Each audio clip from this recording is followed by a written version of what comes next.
வணக்கம்.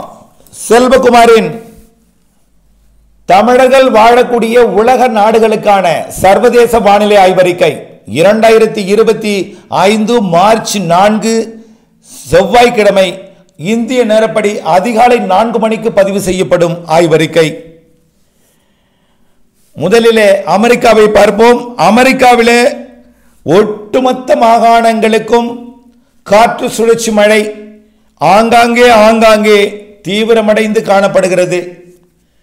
கனடாவிலிருந்து வரக்கூடிய பனிப்புயல் அமெரிக்காவிற்குள் நுழையும் பொழுது மெக்சிகோ வளைகுடா மற்றும் அட்லாண்டிக் பெருங்கடலிலிருந்து வரக்கூடிய வெப்ப காற்றை பெற்று மழை பொழிவை கொடுத்து வருகிறது. அதன் அடிப்படையில் கனடாவை ஒட்டியுள்ள மோண்டானா மற்றும் ஒட்டுமொத்த அமெரிக்காவிற்கு சால்ட் லேக் சிட்டி வரை தொடங்கி அதாவது கொலராடோ மற்றும் கன்சாஸ் ஒட்டுமொத்தமே அதாவது லூசியானா வரைக்குமே டெக்சாஸ் மற்றும் அனைத்து மாகாணங்களுக்குமே ஆங்காங்கே மழைப்பொழிவை கொடுத்து வருகிறது. ஏற்கனவே ஒரு காற்று சுழற்சி அதாவது ஒட்டுமொத்த அமெரிக்காவின் வடக்கு வட மேற்கு மாகாணங்களிலிருந்து தொடங்கி அதாவது புளோரிடா முதல் கனடாவின் எல்லை வரைக்கும் அட்லாண்டிக் பெருங்கடல் ஓர அனைத்து மாகாணங்களுக்கும் மழைப்பொழிவை கொடுத்து விலகிய நிலையில் அடுத்த காற்று சுழற்சி அனைத்து மாகாணங்களுக்குமே மழைப்பொழிவை தொடக்கி இருக்கிறது. அதன் அடிப்படையில் படிப்படியாக மழைப்பொழிவு தீவிரமடையும், பாதிக்கும் மழைப்பொழிவு கூட கொடுக்கும்.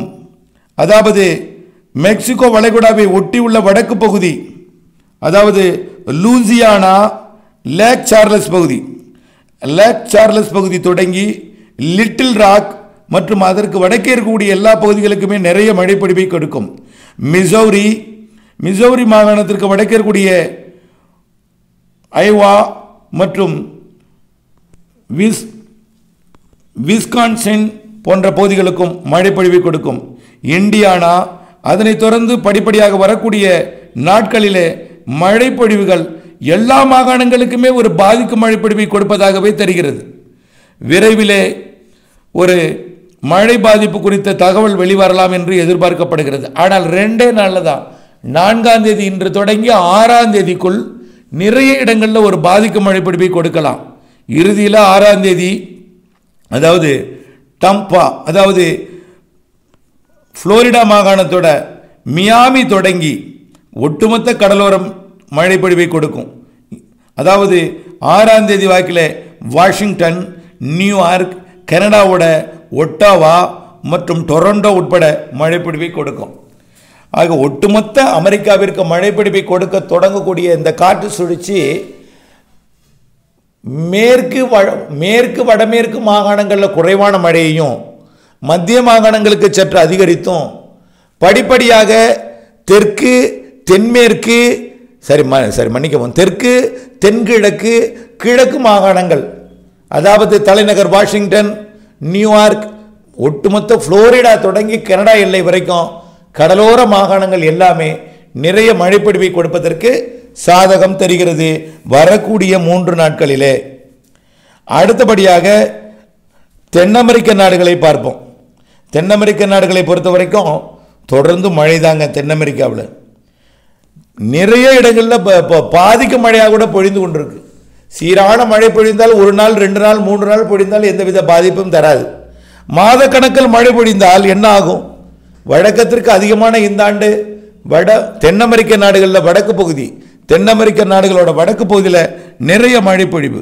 கொலம்பியா, வெனிசுலா மற்றும் கயானா பல்வேறு நாடுகளில் தென் அமெரிக்காவோட வடக்கு பகுதி பெரு, ஈக்குவடார் எல்லாமே மழைப்பொழிவு தான், கனமழைப்பொழிவை கொடுத்து வருகிறது.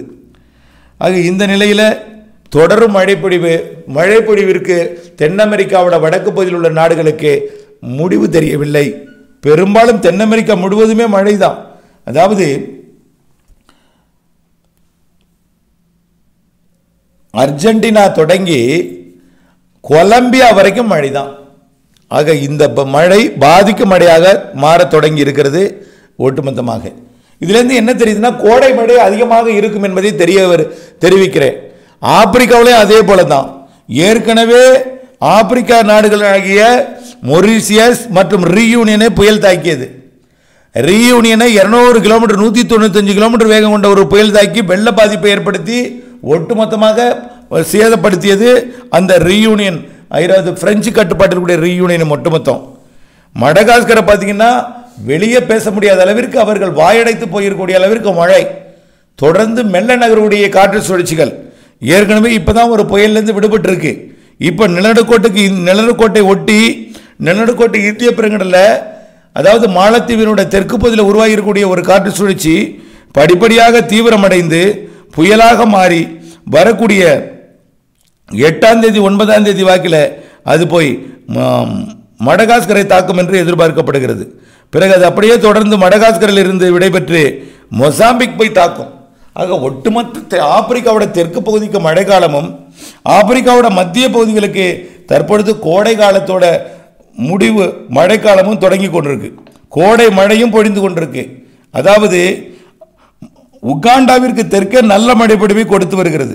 இதில் பார்த்தீங்கன்னா காங்கோவுக்கும் நல்ல மழை தான் கொடுத்து வருகிறது. உகாண்டாவிற்கு வடக்கே மழை கொஞ்சம் குறைவாக இருந்தாலும் உகாண்டாவிற்கு தற்பொழுது மழை பொழிவு தீவிரமாகக்கூடிய வானிலை அமைப்பு செட்டாகி கொண்டிருக்கிறது. இனிமேல் உகாண்டா உள்ளிட்ட ஆப்பிரிக்க நாடுக்கும் மழை பொழிவை கொடுக்க போகிறது. அதன் அடிப்படையில் உகாண்டாவிற்கு இன்றைக்கு, அதாவது ஒரு மாலை 4 மணி அளவில், அதாவது உகாண்டா நேரப்படி, அதாவது கிழக்கு ஆப்பிரிக்க நேரப்படி தலைநகர் கம்பாலா பகுதிகளில் மாலை 4 மணிக்கு ஒரு தூறல் சாரலை கொடுக்கலாம், இடி மேகம் உருவாகலாம். ஆனால் பெருமழை இப்பொழுதுக்கு இல்லை. இப்படி படிப்படியாக நாளையும் 3-4 மணிக்கு ஒரு இடிமழை மேகம் உருவாகும். இப்படி மாலை நேர மழை பொழிவாக தொடங்கக்கூடிய இந்த கோடை வெப்பச்சலன மழை வரக்கூடிய நாட்களிலே படிப்படியாக அதிகரிக்கும். வரக்கூடிய 8ஆம் தேதியிலிருந்து மழை அதிகரித்து 9, 10, 11 தேதிகளெல்லாம் தினசரி மழை நல்ல மழைப்பொழிவை கொடுப்பதற்கு வாய்ப்பு இருக்கு. ஆனால் தொடக்கம் இது கோடை மழை தான். வரக்கூடிய மாத 10 தேதிக்கு மேலே தான் கோடை மழை என்பது பருவமழையாக மாறி மார்ச் 15-20 தேதிக்கு மேலே நல்ல ஒரு மழை பொழிவை உகாண்டா உள்ளிட்ட ஆப்பிரிக்காவின் வடக்கு பகுதி நாடுகளுக்கு, கென்யா, டான்சானியா மற்றும் எத்தியோப்பியா உள்ளிட்ட நாடுகளுக்கும் நல்ல ஒரு மழைப்பொழிவை கொடுக்கும். அதே போல சோமாலியா, சூடான், சவுத் சூடான் எல்லாமே நல்ல மழைப்பொழிவை கொடுக்கும். உகாண்டா இயற்கை எழில் கொஞ்சக்கூடிய விக்டோரியா ஏரி பகுதியில் எல்லா நாளும் மழை இருக்கும். இனிமேல் மேலே தரைப்பகுதியில் வந்து மழை பொழிவு கொடுக்கும்போது தான் 1/2 மணி நேரம் 4 மணிக்கு மாலை, அது நாளைக்கு 3-4 மணி. இப்படி படிப்படியாக மழை பொழிவு உகாண்டா உள்ளிட்ட ஆப்பிரிக்க நாடுகளுக்கு அதிகரிக்கும். அடுத்தபடியாக பார்த்தீங்கன்னா ஆஸ்திரேலியாவை பொறுத்த வரைக்கும் ஏற்கனவே நாம் அறிவித்தது தான். ஆஸ்திரேலியாவோட மழை தீவிரம் விலகி இருக்கு, குறைஞ்சிருக்குன்னு சொல்லலாம். அதே நேரத்தில் ஆஸ்திரேலியாவோட கிழக்கு பகுதியில் ஒரு புயல் உருவாகி இருக்கு.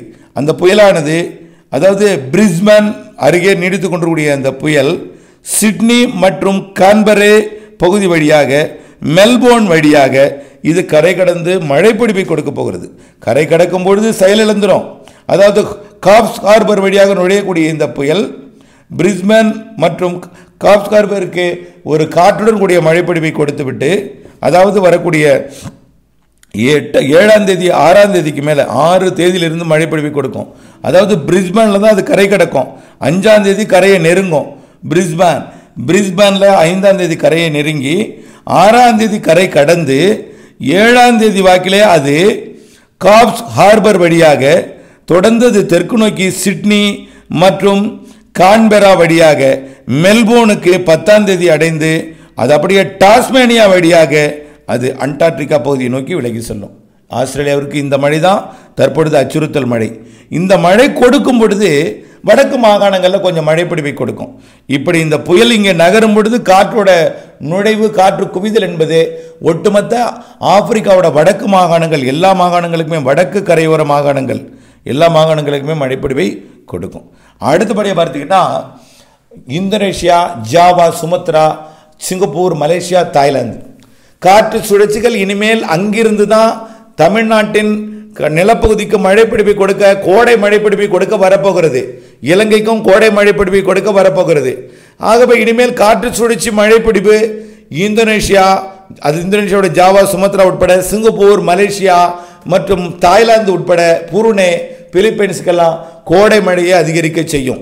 கோடை வெப்பம் அதிகரித்திருக்கும், திடீரென்று கோடை மழையும் வலுவாக பெய்யும், திடீரென்று குளிர் நிலமும் இரவிலே எல்லாம் கலந்த வானிலையாக இந்த பகுதிகளுக்கு இருக்கும். தமிழ்நாட்டை பொறுத்த வரைக்கும் தனியாக அறிக்கைகள் நிறைய சமர்ப்பிக்கப்பட்டிருக்கிறது. இலங்கைக்கும் தனியாக அறிக்கை சமர்ப்பிக்கப்பட்டிருக்கிற நிலையில் அடுத்தபடியாக இந்திய தேசத்தோட வடக்கு பகுதி, அதாவது வட மாநிலங்களில் எப்படி இருக்கும் அப்படின்னு பார்த்தீங்கன்னா, தற்பொழுது வட மாநிலங்களுக்கு மேற்கத்திய இடையூறு காஷ்மீர், அதாவது மேற்கத்திய இடையூறுனா என்ன, ஒரு காற்றழுத்த தாழ்வு பகுதி. அந்த காற்றழுத்த தாழ்வு பகுதி மத்திய தரைக்கடல் பகுதியிலிருந்து காஷ்மீருக்கு வரும். காஷ்மீருக்கு வரும் பொழுது அங்கே உறைந்திருக்கக்கூடிய பனியை உருக செய்யும். வெப்பக்காற்று, தாழ்வு என்பது வெப்பக்காற்று, உயரழுத்தம் என்பது குளிர்காற்று. தாழ்வு சுழற்சி மத்திய தரைக்கடல் பகுதியிலிருந்து, அதாவது துருக்கி, ஈரான், ஈராக், ஆப்கானிஸ்தான், பாகிஸ்தான் வழியாக அது இமயமலையில் காஷ்மீர் பகுதியில் நுழைந்து உத்தரகாண்ட் வரைக்கும், உத்தரகாண்ட் டெல்லியோட வடக்கு பகுதி வரைக்கும், சண்டிகர், உத்தரகாண்ட், மணாலி எல்லாம் மழை லே மற்றும் எல்லாம் கொடுத்து மழைப்பொழிவை கொடுக்கும். அதில் இமயமலை பகுதிக்கு வரும்பொழுது உருகி இருக்கக்கூடிய பனியை சருகை செய்யும், உருகை செய்யும், பனிச்சரிவை ஏற்படுத்துகிறது. இதனால் பனிச்சரிவில் ஏற்கனவே 10 பேர் உயிரிழந்திருக்கிறார்கள். இதில் இராணுவ வீரர்கள் மிக எச்சரிக்கையுடன் இருக்க வேண்டும். பனிச்சரிவு நிகழ்வு இருக்கிறது. இன்றிலிருந்து மீண்டும் மேற்கத்திய இடையூறால் பனிச்சரிவுக்கு வாய்ப்பு கூடுதல்.